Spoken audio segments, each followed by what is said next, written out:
الحمدللہ رب العالمین صلی اللہ علی محمد و آلہ اجمعین واللعنۃ الدائمۃ علی اعداء محمد و آل محمد اما بعد وفقنا اللہ وإیاکم بالعلم والعمل الصالح انشاءاللہ تعالی۔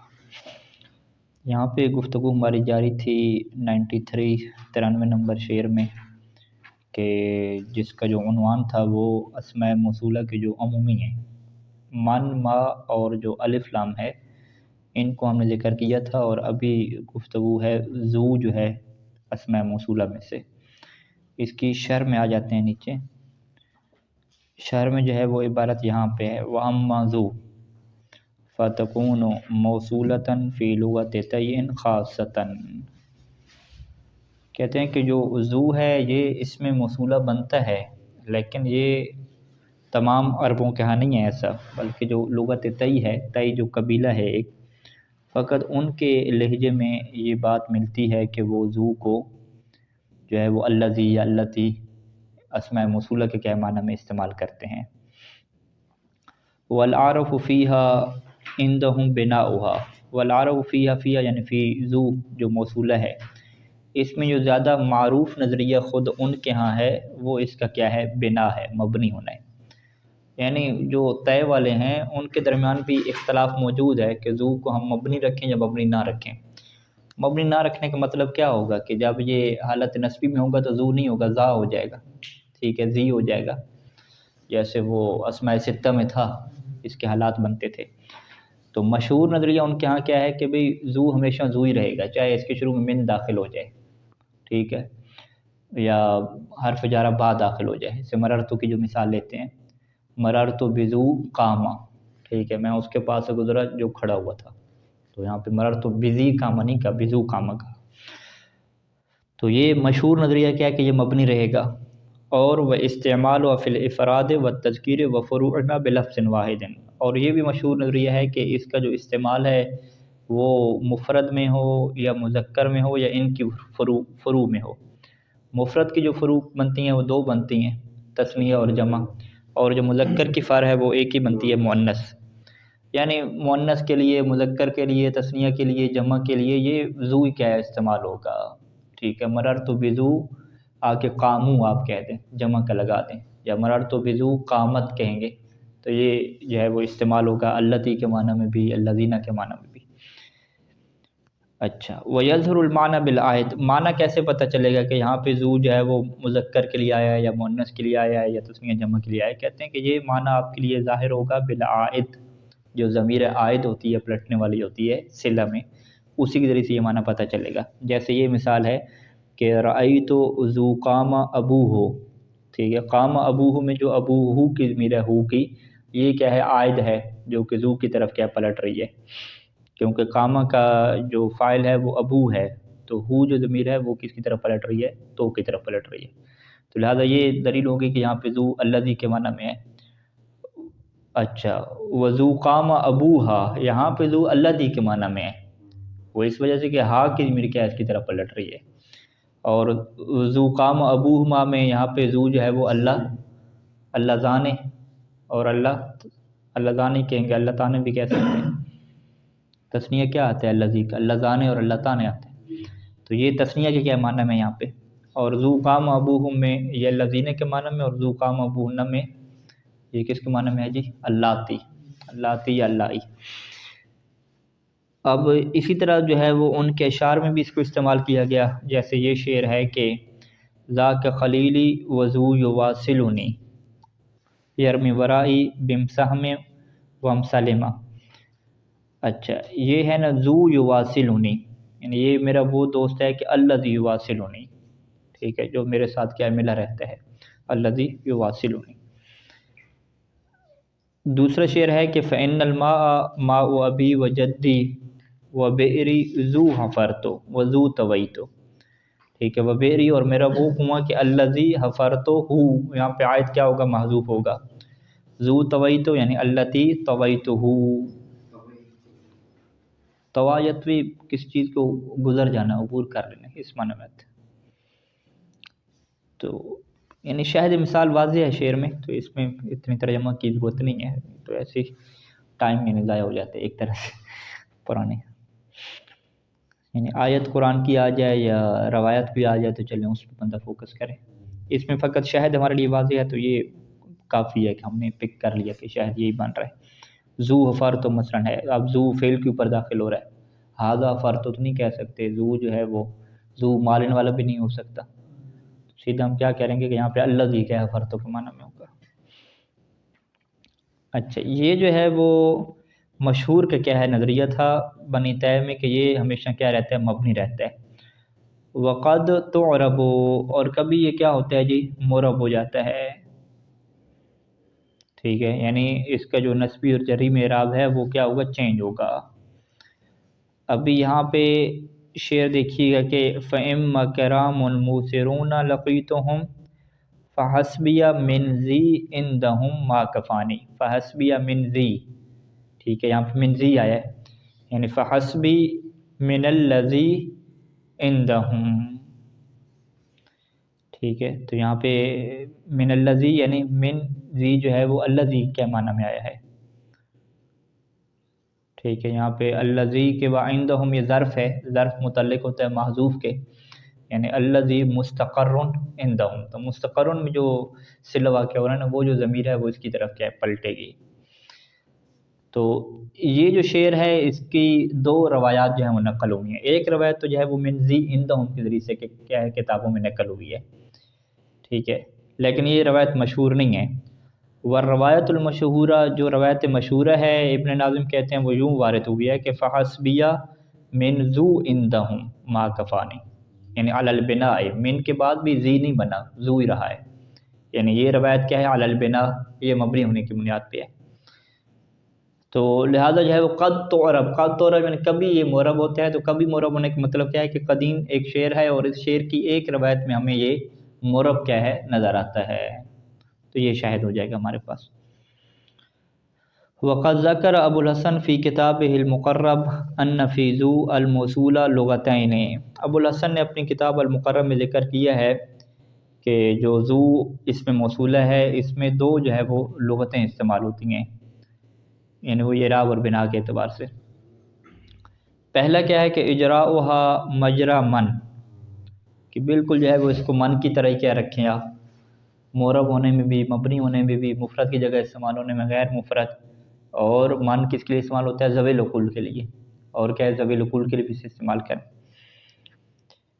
اچھا والاخرى، اور دوسری لغت کیا ہے کہ اجراؤہا مجرا الذی، یہ جو ہے وہ الذی کی جگہ پہ جاری ہوتا ہے فی اختلاف اللفظ، لفظ کے کیا اختلاف میں. لفظ کے اختلاف کا کیا مطلب ہے، لا اختلاف حالہ فی الافراد والتذکیر وفروعہما. یہ جو اس کا حال ہے مفرد مذکر اس کی فروعات میں، اس کے اختلاف میں یہ الذی کی طرح نہیں ہے. الذی ویسے الذی مبنی ہے، من بھی کیا مبنی ہے.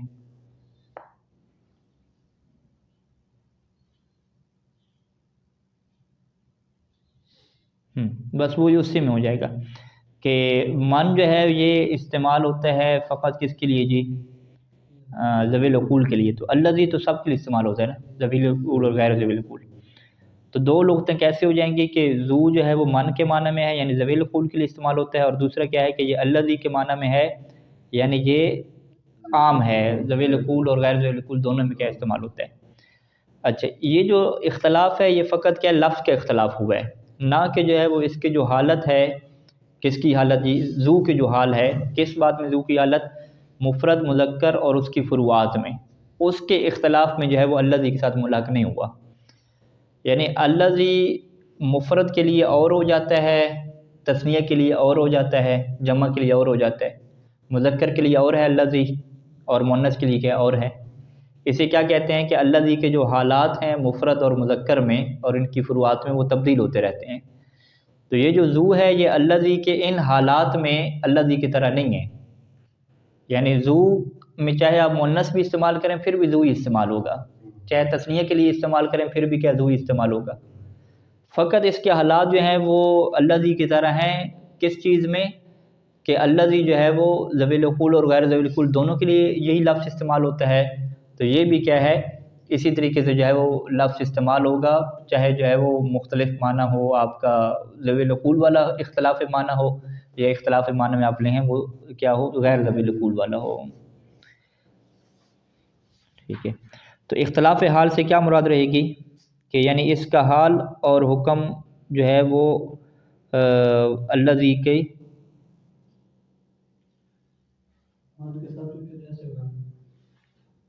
ہاں حال سے مراد پھر وہی لیں گے کہ فی، آگے فی کر رہے ہیں، لا اختلاف حالی فی الافراد، فی اسی کے متعلق ہو جائے گا حال کے، یعنی جو ذو کا حال کا مختلف ہونا ہے فی الافراد، لا اختلاف حالی، حالی کی الذی کی طرف پلٹائیں. ٹھیک ہے. لا اختلاف حال ہی، حال ہی یعنی الذی کے حال کا مختلف ہونا افراد، تذکیر اور اس کی فروعات میں، اس اختلاف میں جو ہے یہ الذی کی طرح نہیں ہے. وقت تلحقها تاء التانیث وتبنى على الضم، اور کبھی جو ہے وہ اس کے ساتھ تاء تانیث لگتی ہے اور اسے مبنی علی الضم کر دیتے ہیں. اب ذو کے ساتھ جو تاء تانیث لگتی ہے وہ ذو تو نہیں بن جاتا، بلکہ اسے کیا بناتے ہیں، ذاتو کیا ہے بنا دیتے ہیں. ایک یہ لغت ہے ذاتو بنا دیتے ہیں، اور کچھ لوگ جو ہے اسے ذواتو بھی کیا ہے بنا لیتے ہیں. حقل فرا نے یہ جملہ نقل کیا ہے کہ بالفضل ذو فضلکم اللہ بہ والکرامت ذات اکرمکم اللہ بہ. تو اس کا معنی کیا ہوگا، بالفضل الذی فضلکم اللہ بہ، وہ فضل کے جس کے ذریعے سے اللہ نے تمہارے اوپر فضل کیا، اور وہ کرامت التی اکرمکم اللہ بہا. تو یہاں پہ ذو جو ہے وہ الذی کے کیا معنی میں آیا ہے، اور غیر ذوی العقول یعنی صفات کے لیے کیا ہوا ہے، استعمال ہوا ہے. وَبِمَا جُمِعَ وَرُبَّمَا جُمِعَ ذات بالالف والتاء. اب یہ ذات کی جو جمع ہے کبھی جو ہے وہ الف اور تا کے ساتھ لائی جاتی ہے. ٹھیک ہے. ما بقاء البنا، جبکہ بنا کیا ہے اس کی باقی رہتی ہے. جماعتها من عینق سوابق ذوات ینہضن بغیر سائق. ذواتوں میں جو اس کی ذو والی بنا تھی وہ باقی رکھی، زال اور واو، آخر میں جمع کے لیے کیا لگا دیا، الف اور تا لگا دیا. تو یہ کیا ہے جی، اس کی جمع کیا ہے بن گئی ذواتو.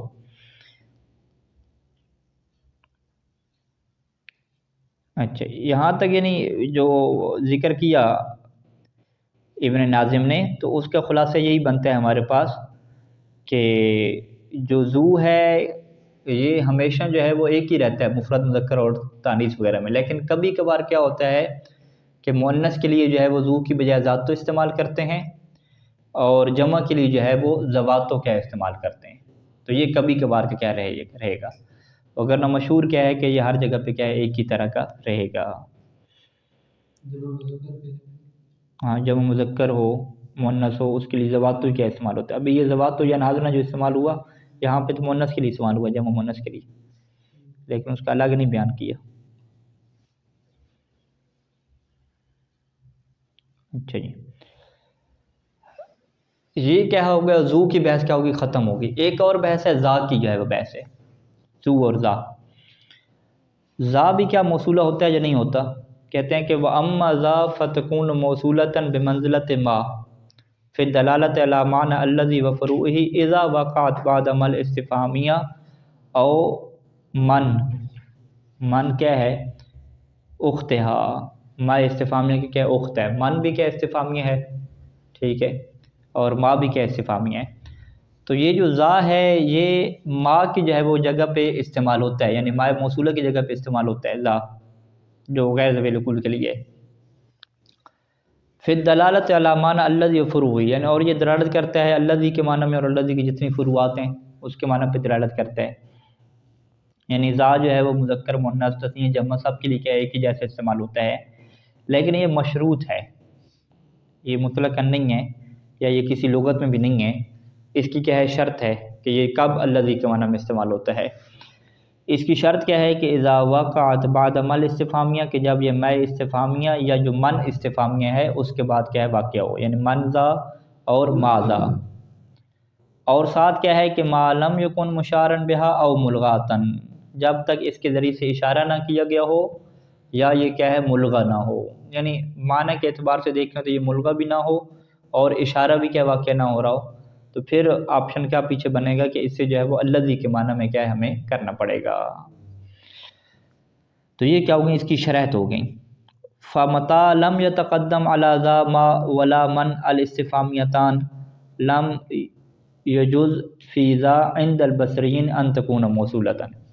فمتا لم یتقدم، پس جب یہ مقدم نہ ہو، ٹھیک ہے، یہ بلکہ نہیں، لم یتقدم کے جو فاعل بنائیں گے ما اور من بنائیں گے، یعنی فمتا لم یتقدم علی ذا ما ولا من، کہ جب ذا کے اوپر مقدم نہ ہو، ذا سے پہلے نہ آیا وہ ہو ما اور نہ ہی کیا ہے من، جو دو استفہامیہ ہیں، تو پھر ذا کے اندر جائز نہیں ہے بصریوں کے نزدیک کہ یہ کیا ہو موصولہ ہو، یعنی پھر بصری جو ہے وہ اسے موصولہ نہیں بناتے، تو لہذا بصریوں کے نزدیک کیا ہوں گے، اس کی شرائط بڑی سخت ہو گئیں کہ بھئی یہ ما اور من کے بعد آئے گا تو تبھی موصولہ بن سکتا ہے، اگر ما اور من اس سے پہلے نہیں ہے تو پھر اسے موصولہ نہیں بنائیں گے، وہ اس میں اشارہ بنائیں گے یا ملغا اسے رکھیں گے۔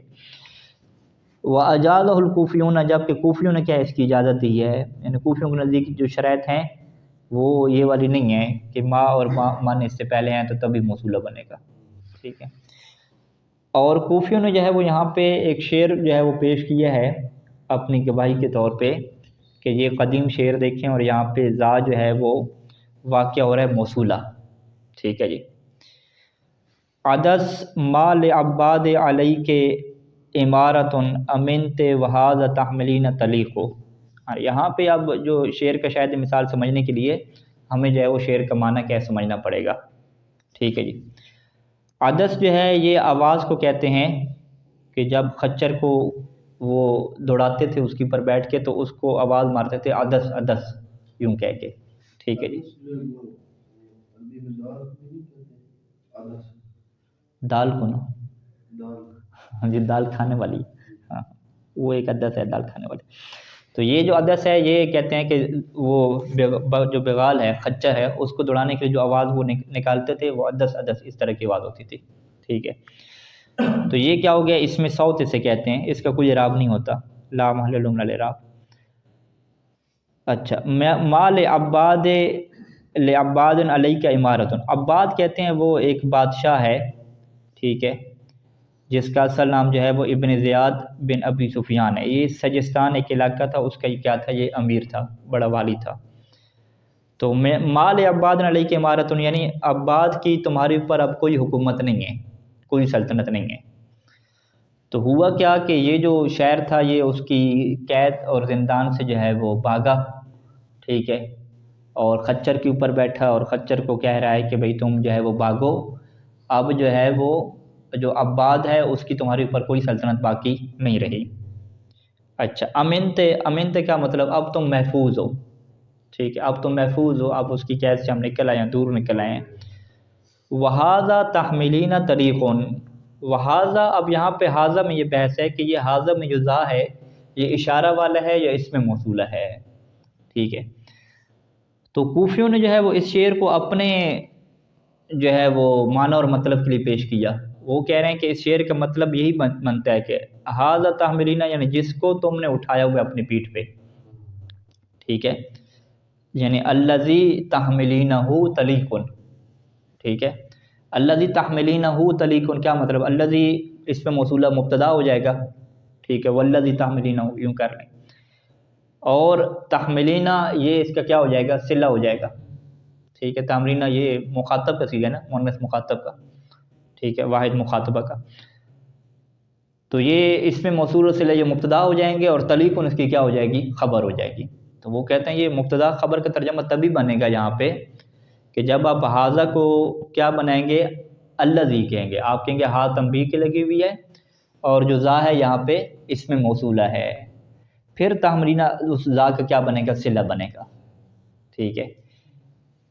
اور اگر آپ یہ کہتے ہیں کہ جی حاذا جو ہے وہ اس میں اشارہ ہے، تو حاذا اس میں اشارہ مبتدا ہو جائے گا، پھر تحملینہ وہ اشارہ کس کی طرف کیا، ٹھیک ہے، مشار الیہ تو وہ نہیں بنے گا تحملینہ، ٹھیک ہے۔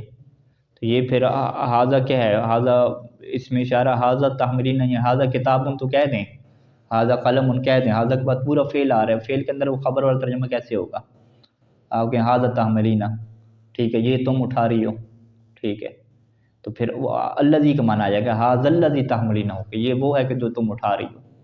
تو یہ وہ ہے تم اٹھا رہی ہو، یہ معنی تب بنتا ہے کہ جب آپ وہ والا اور وہ چیز یوں وہ ذات یوں والا معنی کے اندر رکھیں گے، ٹھیک ہے. ڈائریکٹ جو ہے وہ خبر والا ترجمہ نہیں بن سکتا.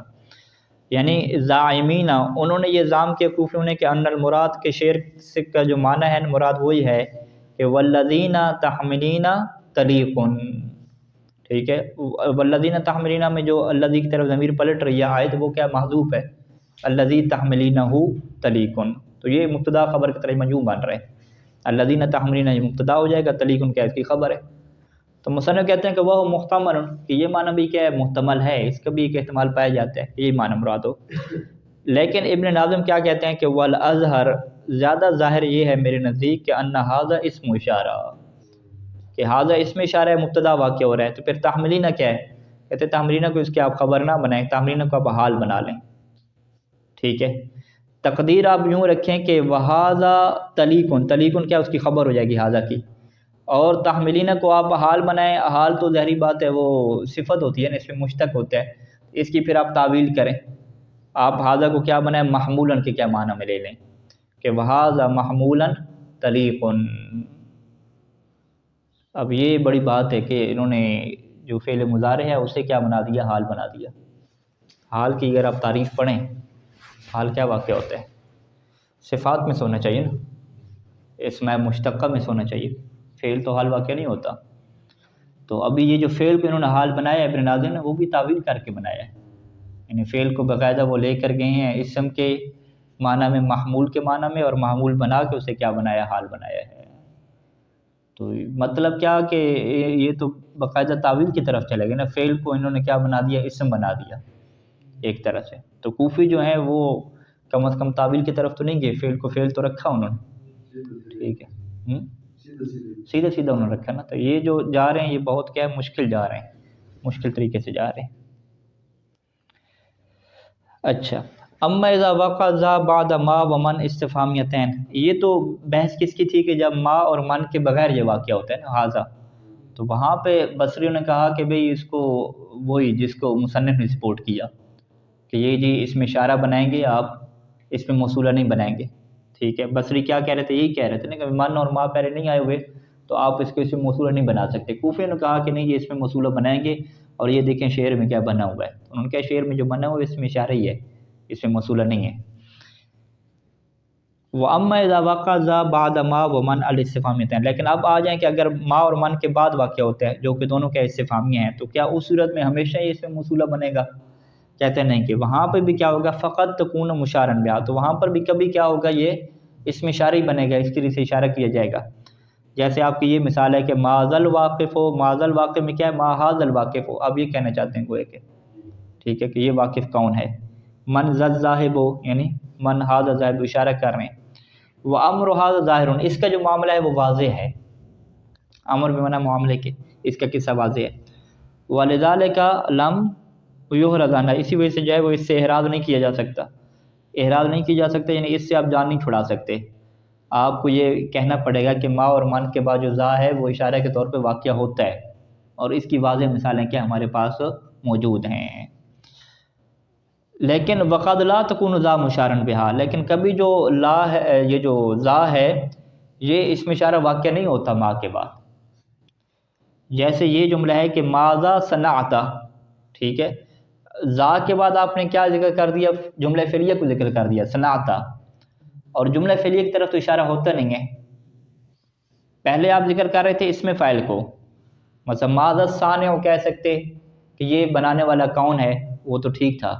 لیکن جب آپ نے صانع کی جگہ پہ صنعت استعمال کیا، ماذا صنعت، ٹھیک ہے، اور ذا کو بھی آپ الذی نہ کہیں کہ یہ کیا ہے جو تم بنا رہے ہو، یوں نہ کہیں آپ یہ کیا ہے جو کا معنی نہ لے کر آئیں کہ جو تم بنا رہے ہو، تاکہ الذی کا معنی ہے.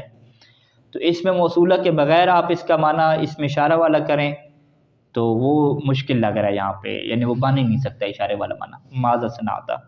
اسی طریقے سے من ذا رأیت، تو نے کس کو دیکھا، یہ اگر معنی کریں گے کہ تو نے کس کو دیکھا تو یہ تو اس میں موصولہ والا ہے، ٹھیک ہے. من ذا اشارے والا معنی وہاں پہ کریں منزا کہ یہ ہے، یہ کون ہے تو نے دیکھا، یہ کون ہے تو نے دیکھا، جو والا معنی نہ لے کر آئیں اس میں موصول والا، تو یہ بن ہی نہیں سکتا، ٹھیک ہے۔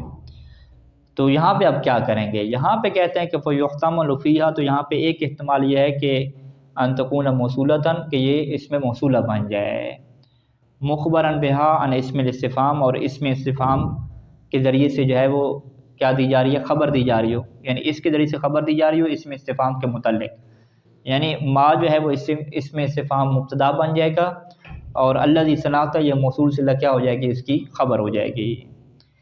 اور دوسرا اسم اشارہ تو بنا نہیں سکتے، دوسرا کیا ہے کہ ان تکونا ملغاتن، کہ اسے آپ کیا قرار دیں، ملغا قرار دیں، کہ دخولھا فی الکلام کا خروجھا، کہ اس کا کلام میں ہونا گویا کہ نہ ہونا ہے، اس کے کلام میں داخل ہونا اس کے خروج کی طرح ہے، یعنی ما صنعتا، ما من رایتا، یوں ہو جائے گا، ٹھیک ہے جی، ما صنعتا اور من رایتا ہو جائے گا۔ اب یہ جو دو اختلاف ہیں کہ آپ جو ہے وہ من یا ذا کے بعد کیا نام ہے، ما استفہامیہ اور من استفہامیہ کے بعد ذا کو ذکر کرتے ہیں، اور اس کے بعد جو ہے وہ فعل آ جاتا ہے، تو آپ اسم اشارہ نہیں بنا سکتے، ٹھیک ہے، یا اسے ملغا کریں گے یا جو ہے وہ اسے کیا بنائیں گے، اس میں موصولہ بنائیں گے۔ ان دو احتمالوں کا جو ہے وہ اثر کہاں پہ ظاہر ہوگا، کوئی ثمرہ ظاہر ہوتا ہے یا کوئی ثمرہ ظاہر نہیں ہوتا، تو آگے والی جو ہے یہ بحث تھوڑی دقیق ہے اور تھوڑی سی لمبی ہے، تو انشاءاللہ اس کو پھر ہم کل جو ہے مرتب کر کے بیان کرتے ہیں۔ صلی اللہ علی محمد و آلہ اجمعین۔